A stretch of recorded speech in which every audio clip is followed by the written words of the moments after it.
hopefully Alberta can have some progress this time, or finally got the independent from Canada. We'll see. We'll see how that goes. Right. Do you think there has some big chance, good chance I think to in the see? long run, no, but I think right now they just want to get the attention of Ottawa. And it's like some places in the US that want to get the attention of Washington. Uh-huh. And so they do these kind of political moves to try to have that happen. So we'll Right. see where that goes. Yeah, I remember many years ago, Quebec has this had the same thing, and they tried to just say goodbye to Canada. Yeah, they were going to secede also. So Right. yeah. Okay. Well, ladies and gentlemen, welcome to Cheyenne's Forum. Today is January 27. Here's my dear friend Tom. Tom, how are you? Welcome. I'm fine. How are you? Very good, thank you. So the cold weather is there, and then I don't know how long it will last. Is it weird to see, or is just happen like every other year, these kind of cold? Yeah, it happens, like every couple of years, the so-called polar vortex comes down and it's extremely cold here. I think right now they're predicting it will be Monday before we have temperatures above freezing. So daytime highs above freezing. Well, another almost a week. Yeah, and the problem is that we had almost a foot of snow here in northern Virginia suburbs. Uh-huh. And then immediately along with that snow was a couple of inches of ice, sleet and Oh, ice. So oh, it kind of caked the snow with ice. And that's made it harder for the plows to clear the streets and the sidewalks and right. people moving their driveways and all of that. So, Well, so next yeah, week, theoretically, it'll be warmer. great. Well, keep warm. Although now they're predicting another storm brewing in the West Coast that's going to come across and possibly hit here by the weekend. So that'll be Well, enough. So we'll see if there's going to well, be more snow or ice or what. yeah, yeah. Be safe. Be safe.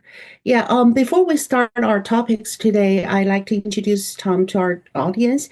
Tom worked in for FBI for 30 years, and he worked as assistant director of FBI for 5 years, and he's retired now.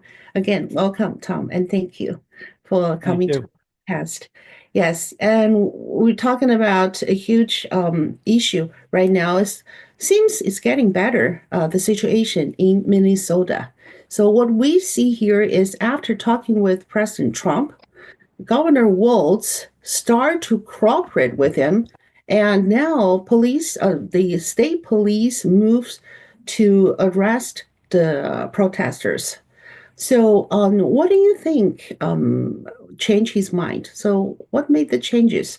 Why Walz come out to talk to Trump and ask him for the help and like to Because cooperate? I think that, Trump has been threatening to use the laws to bring in the military, to bring in Hmm. more power to enforce the laws in Minneapolis and to protect the federal agents that are being attacked there on the street trying to do their job. Hmm. But I think that so that may have had part of it that he was going to use the Insurrection Act to go after them. The problem with what's going on there is that you have you have these people that are going to be deported, Hmm. criminals, illegal aliens that came in. Hmm. Many have already been arrested, and several thousand are in Minneapolis and Minnesota jails awaiting to be deported. And Hmm. then what you have is the governor and then the mayor in Minneapolis release them, not turn them over, even though they have detainers from the federal government to let the government come pick them up. No, no, no. They turn them loose onto the street. Then you have the ICE and Border Patrol up till now trying to track them down on the street, having to go house to house, block to block. And then while that's going on, you have the governor and the mayor call out the protesters who are actually Hmm. rioters and paid agitators to come out and attack the ice and obstruct operations. So that's the whole problem. You look at every other, even the blue cities around the country, you Mm-hmm. have you have illegal criminal aliens being arrested, put in their Mm-hmm. jails, detained, orders from judges to deport them, Mm. and then ICE comes and picks them up in the Right. jail at That's the a prison. procedure. Yeah, And so right. there's no violence on the street. They're not going door to door. And therefore, Mm-hmm. what happened in like Chicago, for example, a week or two ago, Mm-hmm. in order to obstruct ICE, they couldn't keep them off the street and they didn't know where they were going to be. So the agitators blocked the entrance to the ICE facility in the suburb of Chicago. So then when ICE came out of there to go do their job, then they tried to follow them and obstruct them, but it was ineffective. They couldn't really stop them. And Mm-hmm. so these other cities, that just ICE shows up at the prison and they pick them up. And here they are. Here's your prisoner. They Right. take them away, and the next thing you know, they're out of the country. But Minneapolis, maybe trying to distract from the fraud investigation, the billions of dollars that Right. people stole, including the politicians. Right. So it could be that that's their idea. Well, we'll make it so difficult for federal agents, ICE or Border Patrol or FBI or anybody to work here. We'll make it so unbearable for them that they'll Right. go home. They'll leave and leave us alone. Then we Right. could just steal the money like we always did and Right. get away with it.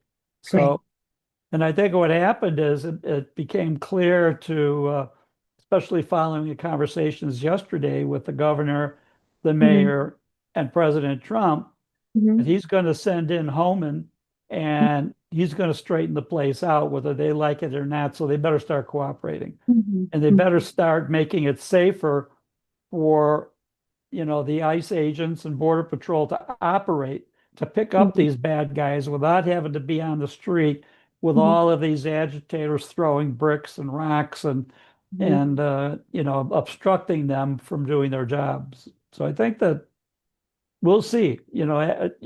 While we're speaking now, Mm-hmm. Holman is meeting with the mayor and with the governor, one Mm-hmm. after the other, Mm-hmm. and we'll see what the he's pretty much a no nonsense guy. And what's interesting about sending him in there Mm-hmm. is that back during the Obama administration, Obama deported tens of thousands of illegal aliens himself, and he gave Holman a medal. Yep. So now you have somebody that's been blessed by Obama, and now Trump sends him in and says, okay, he's gonna straighten this out. Mm-hmm. Great. Yeah, it's a good move, of course, but so seems like the situation is made by the governor and the mayor. And my question is, they actually ordered to release these guys from the prison. Is this even legal? How? No, no, it's not. They should already have been arrested, as far as I'm concerned. The Right, governor and the mayor should have already been they are obstructing the right, federal government, and they should have already been arrested and charged with doing that right. because they don't have the right. The supremacy clause says that federal law enforcement, in this case ICE and Border Patrol, and then the marshals, DEA, FBI, they have supremacy. So they can come in there and enforce federal law without obstruction. And to Right, have the mayors and the governor mhm, call for obstruction, call for the citizens to come out and obstruct, right, to me, they should be arrested right away. right. So So, that's it. so if I was in charge of this, you send Homan in there, he Uh-huh. meets with them today, and behind closed doors says, okay, we can get along, but if we don't, and if you keep this up, you're going to Mm, jail. Not your right. protester, we're taking you first. You're going in. So Tom, why don't you there? Why don't you just go there and then do this? We actually we just see enough. I Enough is agree. enough. Yeah. I agree.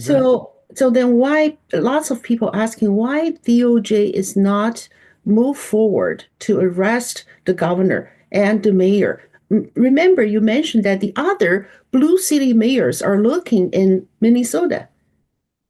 Yeah, the other blue city mayors are working with ICE. They're Right. cooperating, and that's why they don't have ICE and Border Patrol being forced to pick up people house to house and on the street. They're going from the jail cell Mm-hmm. to custody of ICE to Mm-hmm. being set out of the country. Right. And so I think that's a big problem. Now, to me, it looks to me behind the scenes Mm-hmm. that Trump, he's expressing his support for, Kristi Noem and all of that. But Right. in reality, he's just kind of demoted her and moved Homan in to take over, because he's more forceful, he has credibility. Mm-hmm. He was supported by Obama back in the day. Mm-hmm. And I think that, what's happened with her is Mm-hmm. that every time she's held a press conference or opened her mouth, then she's been criticized. Like in Mm-hmm. the latest shooting, Mm-hmm. calling calling this guy a domestic Right. terrorist. That's Mm-hmm. uncalled for. You have Mm-hmm. to do the investigation and determine, and it's not so obvious what happened in that case. I've Mm-hmm. looked at the films, and Right. it's kind of hard to tell, exactly. Now, Mm-hmm. right now, the investigation, they have the Border Patrol agents involved in the shooting were wearing body cams. Those Mm-hmm. body cams have been turned over to the investigators. So there's a lot of investigation occurring right now to determine, whether or not it was a qualified shooting, justified shooting. Right. So we'll Right. see. And Oh, the first comments out of Kristi Noem and her spokesperson should have been, this is under investigation. All of oh, the investigators are going to work very closely and right. coordinate and Mhm. get to the bottom and determine what the facts are. Right. Right. Right. And instead, you've got this, he's a domestic terrorism. He attacked the Mhm. agents. And then you Mhm. have discrepancy of, is that really true? Or did one of the Border Patrol guys reach in his belt and pull out the gun, Mhm. which made him unarmed? So if he's unarmed, he's not attacking anybody, and it would not Mhm. justify shooting him. So those are the kind of questions that need to be answered and will be if the Mhm. investigation is fair and honest. Mhm. So, in your opinion, that Norm has come too early to give the conclusion of the case. Right. Alan. There's always more to these things. You need to really investigate.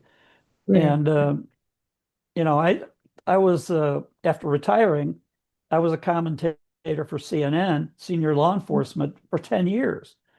Right. And in any of these shootings where the police or a federal agent shot, um, and killed somebody, that was usually my first answer on the air when Wolf Blitzer, one of the anchors, Tom, can you explain? You were an executive and SWAT team leader and firearm instructor. Can you explain to the audience, what are Right. you looking at in this case?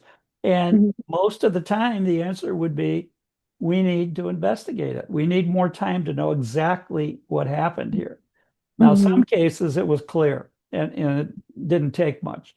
So Mhm. one case involving a Chicago police officer Mhm. shooting a man named Laquanda McDonald. Mhm. McDonald was going down the street with an ice pick poking out tires. And the police officer basically that came up upon him Mhm. yelled and screamed at him, drop that and don't move and all of that. Mhm. And the next thing you hear, somebody's got a camera out on their phone Mhm. and you hear two shots from the cop. McDonald goes down on the pavement. He's Mhm. down. Mhm. The next thing that happens is the officer empties his gun into him at close range. So my comment on the air was, we'll need to have this investigated to determine if the first two shots were justified or not. That's in question. I said, Mhm. but the next 12 shots, that's murder. Once Mhm. he goes down Mhm. and he's on the pavement, he's unconscious, he's no longer a threat. That's it. You call in the paramedics, you Right. try to get him medical help and get him off to a hospital, try and save his life. The Right. last thing you do is empty your gun into him. I said, Mhm. what's going to happen here is that this officer is going to be charged with murder. And he was. and he was convicted of murder in Illinois for Wow. the next 12 shots that he emptied his gun into McDonald's. Wow. So those are the kind of those are what I consider the more appropriate response, Mhm. especially from DHS or anybody else at this point to say we'll have to investigate and determine Mhm. what happened in this case. Right. Well, thank you so much for sharing the case that you talked before. I'm just curious that do we ask the officer who was charged in murder why he's shooting? He's empty his guns. Why? Do you remember he give any explanation or No, it doesn't matter? didn't matter. Oh, I see. At that point, when I was commenting on the air, I said at this point, there is nothing he can say to justify emptying his gun into the body of the victim. Mm-hmm. Nothing. Mm-hmm. The guy he's laying down, face down on the pavement. He's unconscious, doesn't have a gun. He's Right. not in any position to resist. Mm-hmm. So there was no justification. And normally, Mm-hmm. in any shooting, police shooting or not, when the officer shoots somebody and that person stops attacking, maybe Right. because he's dead or severely wounded, Mm-hmm. but as soon as that happens, the fight is over. And Mm-hmm. as soon as the fight is over, then the next step, appropriate step, is to get medical help to the person shot. Right. That's automatic. That's what they're trained to do. Mm-hmm. Mm-hmm. When the resistance is over, then call the paramedics. Right. If he's wounded or if he's hurt like that, call the paramedics. Right. Yeah. This is my question. I just wonder what is your principle or your regulation for shooting the gun when you're in an operate or when you try to catch the bad guys. So Well, the training is that you can shoot, use deadly force to protect yourself or Mhm, protect somebody else if mhm. that's the last resort to do it. And Okay. so in that case, that's what you're trained. If the person is still posing a threat, they won't drop the gun or the knife, or they're Mhm, coming at you, or they're coming at somebody else, then mhm, you're justified in using deadly physical force to stop the attack. mhm. So sometimes I think it's really hard to determine that if, for example, the police have the wrong shot, made the people died, and then the difficulty is they, in some situations, especially in urgent situation, it's hard for them to judge if the guy, even though they're wounded, still pose the danger to the policeman or the other people around him. So, what is the procedure there?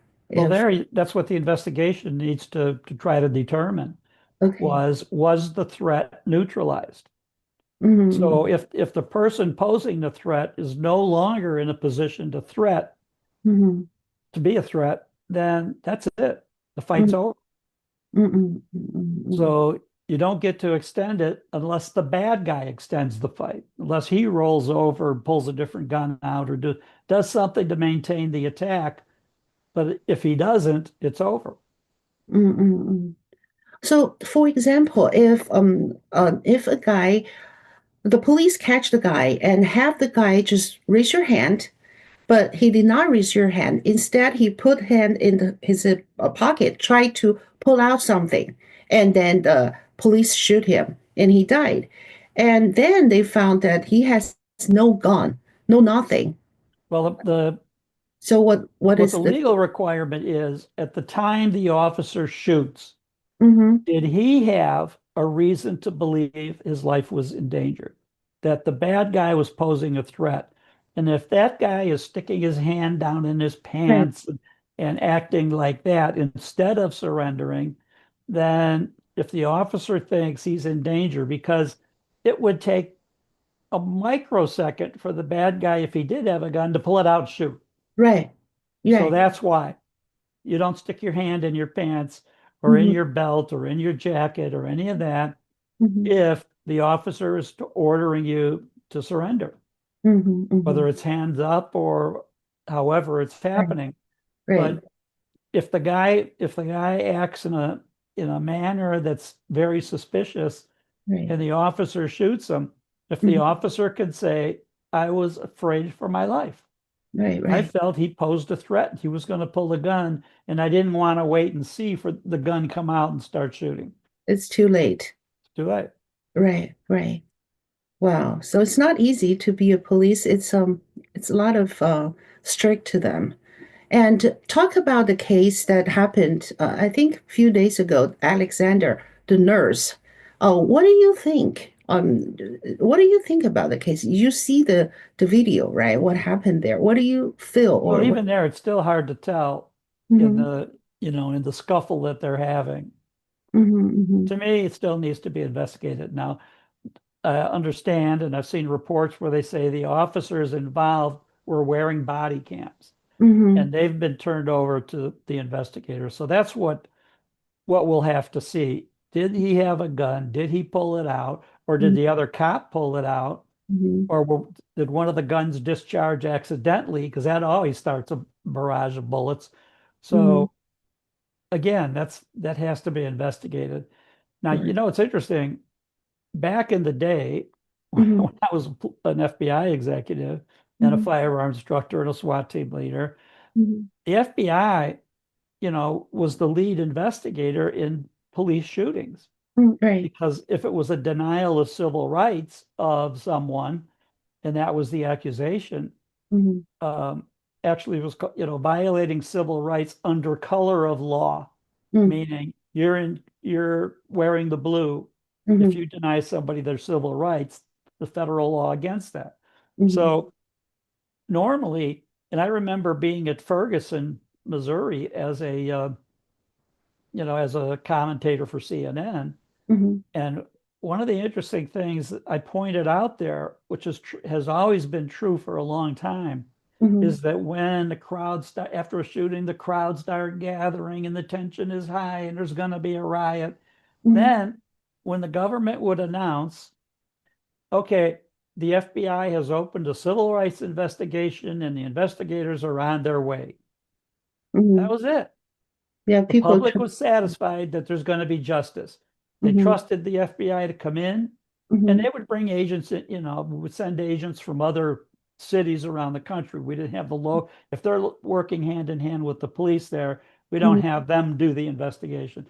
But Hmm. anyway, objective investigators would come in, all of the evidence, but the fact that it was announced that they were coming Hmm. was enough to satisfy okay, we're not going to riot. The Hmm. FBI will be fair and honest. Now, I think what's happened, and this is my opinion, Hmm. that what Comey and Christopher Wray have done to the reputation of the FBI, going Hmm. back to the Russiagate investigation and several other Hmm. um, things that they've done, they have seriously, That's I don't true. know, seriously hurt the reputation of the Right. FBI.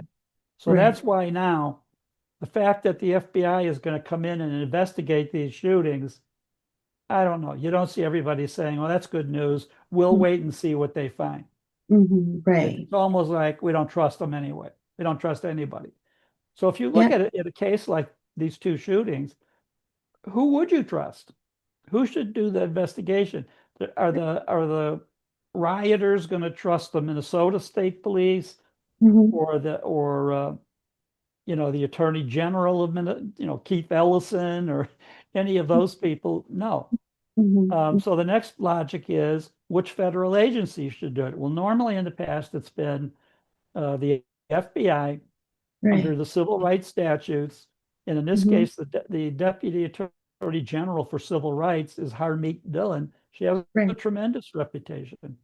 So Hmm. normally now you should have the fact that she is overseeing the investigation of the Hmm. FBI going in to conduct the investigation. Hmm. And Hmm. whether the FBI gets help from the local police or sheriffs or Hmm. Minneapolis police, so be it.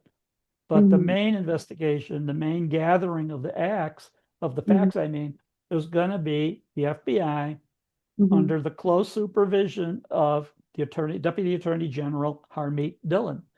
Hmm. And, that's what I'd like to see, no ifs, ands, or maybes. And then along with that, the idea that, and Trump can say the threat or Bondi or Dillon, Hmm. or Kash Patel. Mm-hmm. We're going to conduct a thorough, honest investigation. And if Mm-hmm. you even slightly try to obstruct us in gathering the facts, we're going to arrest you and charge you. Mm-hmm. And you'll be Mm-hmm. charged with a federal crime. Mm-hmm. And I think that would be enough to shut up the governor and the mayor and these other people that are making these threats in Minnesota. Mm-hmm. They've got to be told in no uncertain terms, Right. you're gonna keep your mouth shut and stay out of this, and you're going to provide the local police to provide support, whatever's necessary, Right. or else. Right. And I Right. think that's the other side of it. And I would also use the idea every one of these officials, Mm-hmm. the police chief, the mayor, the governor, they swore, that they would uphold the Constitution. Right. And in this case, the Constitution says that federal law enforcement would take the lead, and obstructing federal law enforcement like ICE or Border Patrol or the FBI, obstructing the federal agents is obstructing the Constitution, is a Right. violation of their oath. And Mm-hmm. just for that, to me, they should be arrested, even for just doing that. They Mm-hmm. swore an oath to uphold the Constitution. And if they have a situation where you have uh, federal agents on the street being surrounded, being pelted with debris and everything, or shot at, whatever it might be, Mm-hmm. and they're asking for help, asking for support, Mm-hmm. and don't get it on purpose. Right. That the local police don't, that the mayor and the governor say, no, we're not letting the police go there to protect you. That would, to me, would be enough to arrest all of them. The Exactly. governor, the mayor, and the chief of police. You swore an oath to the Right. Constitution, and you're violating the Constitution. Right. I agree. Thank you so much, Tom. I agree with you. And I think lots of people agree with you. And they're waiting for the arrest. So people just asking why we just arrest them because they already violate the law. And we like to see the arrest. So we'll I see. agree. Yeah. Yeah, me too. Agree.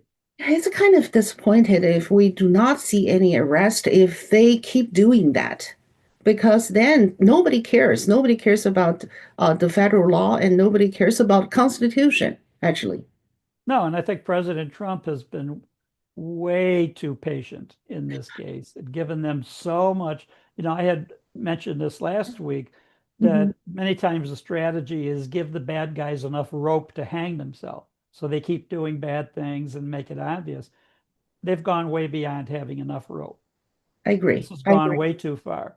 I And I agree. think the president, at this point, why the president hasn't moved in more forcefully, Right. and I think finally sending home in today is that message. Okay, we're done. Enough.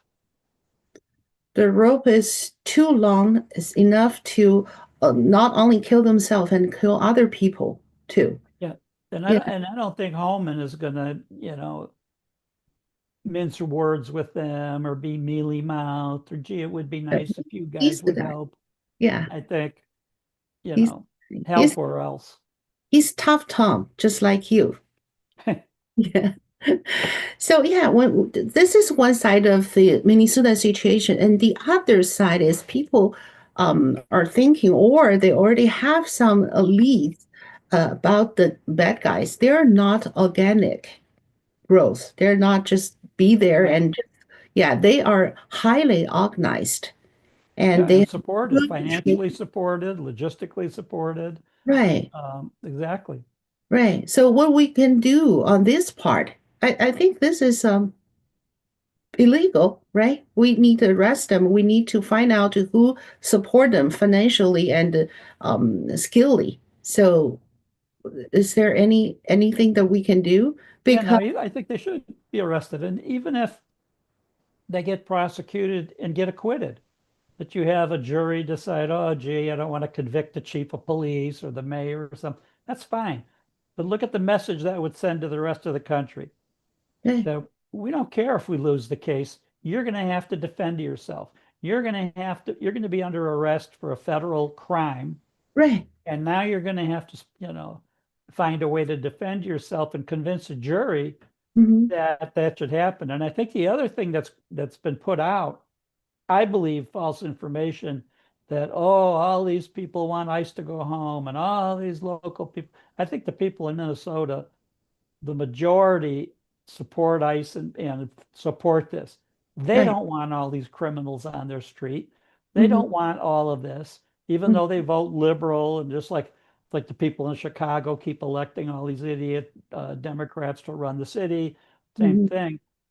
But in the long run, they don't want this. Hmm.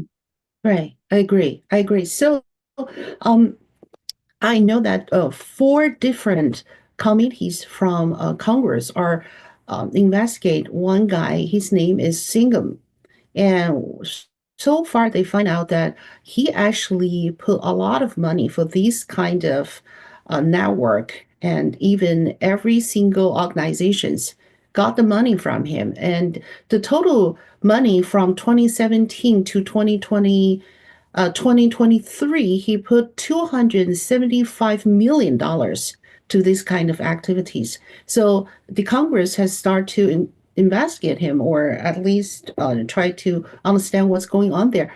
Is this too slow? So the Congress started to do it, and what's the next? Well, the problem is, yes, it's slow, but is it so slow that they're hoping everybody forgets about it and they don't have to do anything? Congress, they can investigate, till the cows come home. But the Exactly. problem is that it has to, after they investigate, or they make a referral to the Department of Justice and the Hmm. FBI investigates. These Hmm. congressmen and senators are just big mouths. They don't know how to investigate. Some were already in law enforcement or Hmm. were prosecutors. They would. But Right. the majority of these committee members are idiots as far as that goes. They're ignorant to law enforcement. So Hmm. therefore, when you see this kind of potential crime, Hmm. refer it to DOJ, refer it to the FBI, let them Hmm. investigate and determine it. Right, right. So the DOJ right now, do you think they have enough power and enough determination to do something real? Well, the question is not that kind or friendly, but DOJ, Well, they should, but right Bondi, now DOJ is Bondi. right, And Bondi. I So think that if Bondi doesn't, then it's time for a new attorney general. I And I agree. think at some point, Trump, he had the reputation during his first term of Mhm. having been on the TV show The Apprentice and is famously quoted as, "You're fired." Right, Well, right. how many people has he really fired? And Hmm. so when you see a situation like this, now in a way, what's happened with Kristi Noem, every time she's opened her mouth since these shootings, she's been heavily criticized. Hmm. Like in this last shooting, he was Hmm. a domestic Hmm. terrorist. Well, you Hmm. don't know that. You shouldn't, be making that accusation yet and just say, we don't know all the facts at this moment, but we're going to investigate Hmm. thoroughly, Right. fairly, but we're going to make a determination. Hmm. And I think that because every time she's opened her mouth and done a press conference in the last couple of weeks, maybe Hmm. month, Hmm. she's been heavily criticized by the Hmm. right and the left. And I Hmm. think that in a way, Trump still says, oh, she has my complete support. Oh, really? All of a sudden, you don't hear anything out of her, and you have Tom Homan getting sent in there. That's Hmm. not complete support. Hmm. That's like, okay, I'm sending a professional in that knows what he's doing. Hmm. Hmm. So So the situation of Bondi, do you see Trump try to do the same thing to Bondi? I don't think he's going to be satisfied with Bondi's job, but even though he said that I support him, support her, she's a fantastic AG whatsoever. But do you think he really satisfied what she's doing, or what do you think? I don't think so, but we don't know for sure.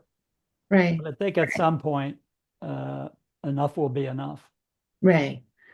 I agree. People are just yeah, people are lost patience on what DOJ is doing right now. But we understand there is so many things very complicated in DOJ situation, but still we need to see something happened. We need to see they're doing their job. Yeah. So yeah, it's over a year already. So yeah, talk about Davos. Do you see do you watch the speech? that President Trump gave in Davos. Yes. Yeah, what do you feel? Well, I think it's pretty interesting because he basically goes in there and Hmm. says, all right, all you globalists and all the things that you've done to try to obstruct us or be negative about the United States and all of that. And Hmm. he basically gave the message to them, there's a new sheriff in town, Yeah, and I'm right. not going to put up with your nonsense.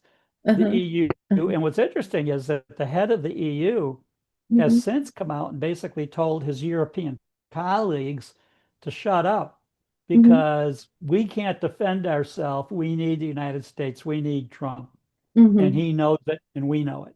And Right. so that's calmed down a lot of Hmm. antagonism, let's say, that they were going to criticize Trump with his idea of taking Greenland. And Hmm. now you see the head of NATO saying, no, it's a good idea Yeah, because right. Greenland can't defend itself. Uh-huh. Denmark can't defend, and it's not about just defending Greenland. It's Hmm. about the whole hemisphere. From Hmm. Alaska to Canada to Greenland, they Hmm. need to be able to, defend themselves, Right. and NATO could never do it. The Right. U.S. can. Right. So you don't see so much criticism.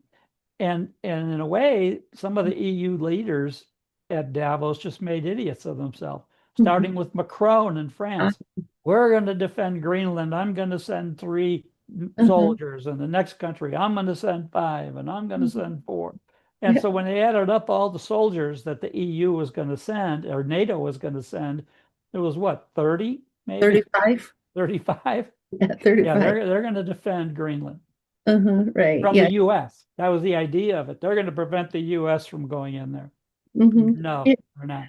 I remember last week you just said, my question is, do you think Greenland thing will solve pretty easily? And then your answer is, it seems like the European people don't like it. European leaders are just resisted it, but it will change. They will change rapidly, and the Greenland will be okay, no problem. And see what happened, just like what you predict. So why these people are just like big mouth and then all of a sudden change their mind. That's These, why, because they want to show they were bluffing from the beginning. They want to show their people in their countries that they're tough and we're not going to put up with the United States taking over another country or doing this or doing that. And at the end of the day, yes, they are. yeah. They're not going to interfere with it. And the other side of it is, which is really interesting to me, Hmm. is that if the US takes Greenland and Hmm. moves our equipment in there, the dome system that we're going to Right. have to Uh-huh. prevent missiles going from Russia and China Uh-huh. over, the North Pole, over Greenland into Canada and the US, Uh-huh. that in the long run, they'll be grateful that Exactly. the US stepped in and did that. And the Hmm. EU especially. Now you look at the countries of the EU, Hmm. uh, the leading strongest country of the EU 10 years ago, let's say, was Germany. Hmm. The most industrial production and factories and all of that. And Hmm. then what happened? They went woke and went broke. Hmm. So as a result of that, their factories have shut down. They can't produce enough energy. Their stupid windmills and solar equipment isn't enough to Hmm. generate the growth of industry, let's say, or even the maintenance of the industrial capacity. And what's Hmm. interesting is when they talk about AI being the Hmm. future, the facilities to operate AI require a tremendous amount of energy, Right. tremendous amount. So your windmills are not going to keep AI working. Solar Hmm. panels aren't going to keep working. Hmm. And, everybody kind of knows it. In the Right. meantime, Germany had shut down so much of their energy production. Right. Oh, we're gonna be kind to the planet and stop, with windmills are gonna prevent. No. And now they know it. Now they're a weak country and they Hmm. don't have the military. They don't have the industrial capacity. The Hmm. other countries are following them because they didn't have it in the first place. Hmm. So, so for the EU and for NATO, um, I think for the most part, who needs them? Right. Exactly. That's the point. So, even like UN, do you think UN will still be there for another 20 years? Like Yeah, even, Mhm. absolutely it will be there. It'll be a sham or a charade because Mhm. now Trump has created this panel or whatever group of He- countries. yeah, And basically, what they decide is going to supersede anything. The UN will still have meetings and go to banquets and, acknowledge each other, all of that, but it doesn't mean anything. And everybody has already known how weak the UN is.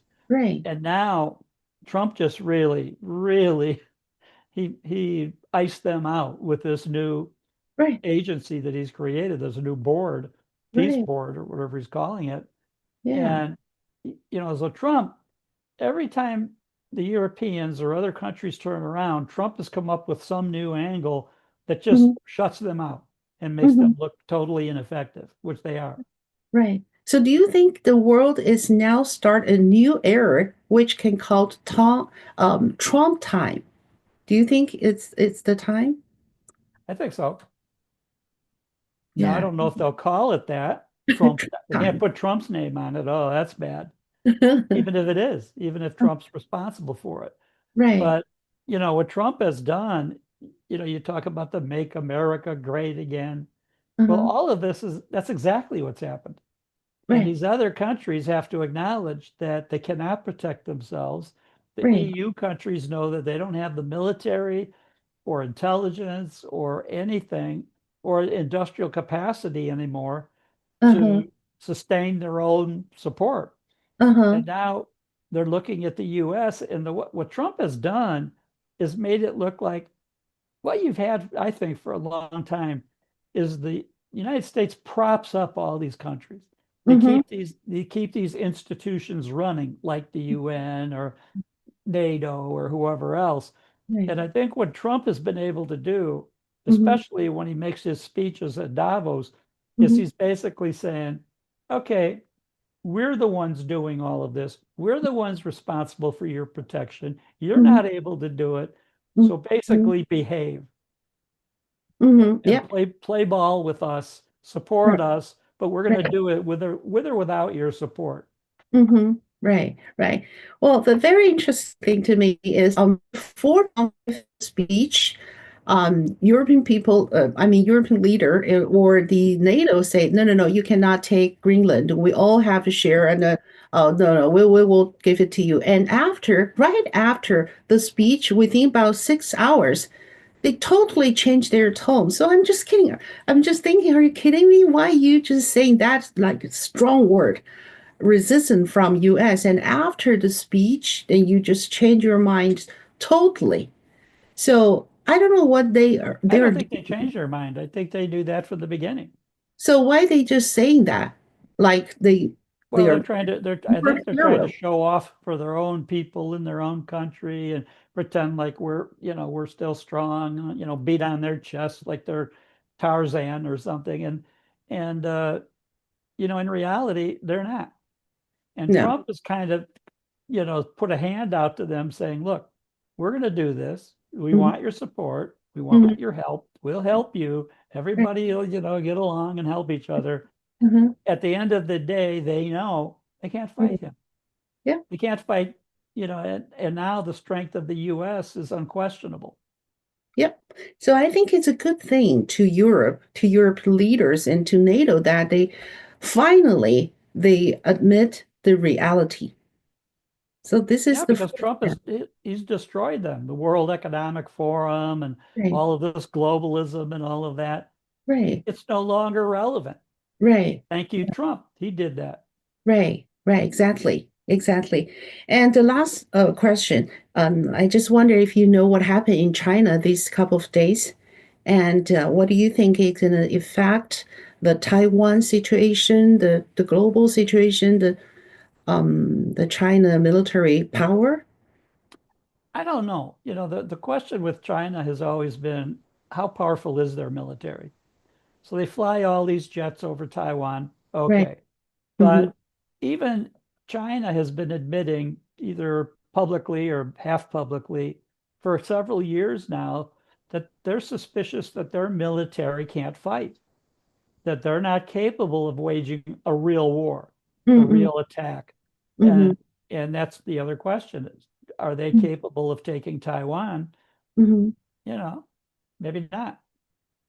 So it's really hard to say, hard to. It's hard to say. And their military, China with their ships are inadequate. Uh-huh. They don't have a blue water navy, in other words, so that their navy basically acts like a glorified Coast Guard for Mm-hmm. China. Well, okay, big deal. And the Mm-hmm. other side of China is that for their oil to get there, it has to go through from the Middle East and the Straits of Hormuz and all Right. of that. It's Uh-huh. their line of delivery extremely vulnerable. And Mm-hmm. essentially, the US Navy could shut that down in about an hour. Mm-hmm. And China would basically suffocate with the lack of oil coming from the Middle East. Now Mm-hmm. you have, and this is the other thing, you Mm-hmm. have with the arrest of Maduro in Venezuela, Mm-hmm. and the U.S. has basically put kind of a quarantine around Venezuelan oil, Mm-hmm. and now it's taking down not only Venezuela, it's making them basically, if you want the oil, again, play ball with the United States. Mm-hmm. And in the meantime, Cuba is about to collapse. Mm-hmm. And without Venezuelan oil, it probably will collapse. Right. And then Iran, there's several countries that have access or Mm-hmm. benefit from Venezuelan oil, Mm-hmm. and they're all going to collapse. Mm-hmm. So, well, that's another thing that Right. President Trump has done by Mm-hmm. taking Maduro out. He's Mm-hmm. he's destabilized all those communist and socialist countries. Yeah. Well, that's a good point. That's a good point. So, And I think the other side of that is, mhm. that some people have seen in the last couple of weeks since we took Maduro questioning what Trump, the woman, Marina Uh, Corina, the vice their president, right? last, yeah, that's donated her um, Nobel Peace Prize to Trump Uh-huh. and totally supportive of Trump. And she's like the leader of the opposition in Venezuela. Why Mm-hmm. didn't Trump immediately say, okay, we'd like her to be the president? We'd like her to take over. He Mm-hmm. kind of hemmed and hawed. Well, maybe, she's not quite ready and everything. To me, what he was doing was rewarding the vice president who helped him take out Maduro. Right. And Yeah. so I think that's part of the deal. As long as the vice president, who is now the president, Mm-hmm. continues his, behind closed doors cooperation with the Mm-hmm. CIA and with the United States, Mm-hmm. then that's why he's not supporting her right now. He Right. doesn't need her. He needs the infrastructure of the government Right. under Maduro, the rest of the government, Mm-hmm. to support what we have done there. Right. And I think that's what's happening is that Trump is supporting the Mm-hmm. vice president and the other officials in Venezuela that supported us Mm-hmm. with being able to go in, supply the information necessary, Mm-hmm. shutting down their power. Mm-hmm. That there were several thousand Cuban soldiers Mm-hmm. in Caracas, Venezuela, Mm-hmm. protecting Maduro. Right. And when I've seen several reports, well, now they're all dead. Mm-hmm. Well, they didn't commit suicide. You know, it was our special forces that went in there Right. and took out his protection. He had no protection. Right. And he and his wife were trying to make it to their safe house, which we knew where it was and how, where he was going to go. And Mm-hmm. again, that's inside information from within the administration.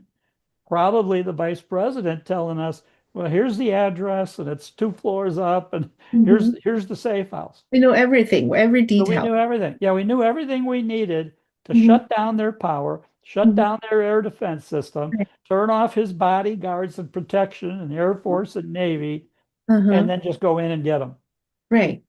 Right. So, what message does that send to the Cubans, to Mm-hmm. Iran, to these other countries that, if the US is able to do that, Right. intelligence operation on that scale, Mm-hmm. what else could we do? Yeah. So I think, Trump is grateful for the Nobel Prize from Maria, Uh-huh. but Mm-hmm. it's pretty clear that right now, the government of Venezuela right now is working with us. Yeah. And they It's have been to uh-huh. even make the coup possible. Exactly, exactly. So it's a really smart move for Trump, for our country. Yeah, absolutely. Yeah, you're right. So it's beautiful, right? So and also you mentioned that it will give another dictators a very strong message that what we do in Venezuela, we can do that the same thing in your country. So people, these the top guys will distrust each other then. So Yeah, and we're hearing that now out of Iran, right. that, the threat, Trump basically saying, you keep Hmm. killing protesters, we're going to stop it. Hmm. And, and I've read several reports that the Khomeini, the Ayatollah, is in hiding. Hmm. Now, they don't know if he's left the country and gone to Moscow. Supposedly the Russians said, you can stay here, we'll Hmm. protect you. But here's a situation where the head of the government in Iran, again, looking at Venezuela Hmm. and looking at, that we took out their nuclear plant, a couple months ago, Right, they're looking at the US like, boy, we could come in there and cause a coup, turn the right, government over, and right, probably will at some point. right. Well, talk about Iran. Well, we have so many questions. I want to keep this program within 1 hour, but one last question. What do you think about Iran? What are we going to do in Iran? I think right for now, we're going to help them implode or change themselves. And I think what's happening in Iran and has happened is the CIA has gone in there. All these people that are protesting there, Hmm. why did they protest previously? I think that they're being encouraged in every possible way. It's not Hmm. just what Trump says about Iran that we're going to put a stop to it. It's Hmm. that you have, I think, hundreds of CIA operatives on the ground in Iran, Hmm. convincing the local population to rise up Hmm. and convincing them, unlike what happened last time under Obama, Hmm. we're not gonna let you go down. We're going to support you to the end, Hmm. and we're going to make sure that the Ayatollah and his regime is taken out of power. Hmm. Now, they'd like it better if the Iranians did that themselves, Hmm. but we're behind the scenes helping them. To me, Right, no question about it. right. Well, thank you, Tom, for just talking about Iran thing. When you were saying about Iran, CIA, I'm just thinking that see what happened, excuse me, within these 3 weeks. Venezuela, we took out Venezuela and Cuba is almost down. And then we see the situation in Iran. And then we see the situation in China. This all happened within 2 weeks. Yeah. Yeah. Wow. It's a Well, five. the outward manifestation of that policy last 2 weeks, but what's been going on for months, Right, probably since the day Trump took office a year right, ago.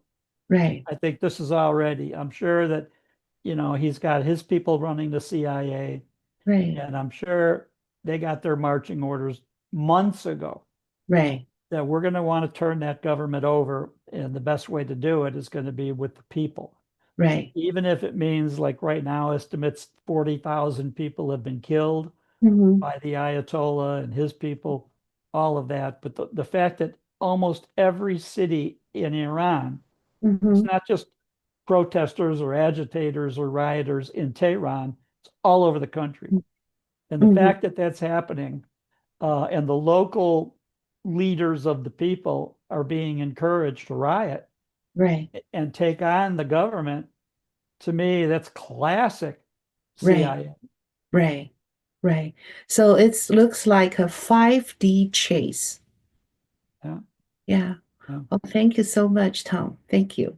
Thank you. Really appreciate it. And I will translate into Chinese as soon as possible. And this is a wonderful, wonderful talking. I really enjoy it. so did I. So did Yeah. I. Thank you Thank you so very much. much. Thank you, Tom. And keep safe, keep warm. And I think next week we're going to have a lot to talk about. All I'm right. sure every week we end up, even Yeah. if we don't see right now what the issue will be, Right. there will be something. Yeah. Yeah. I agree. Well, thank you again, Tom. Thank you. Okay. Yeah. Take care. Thank you.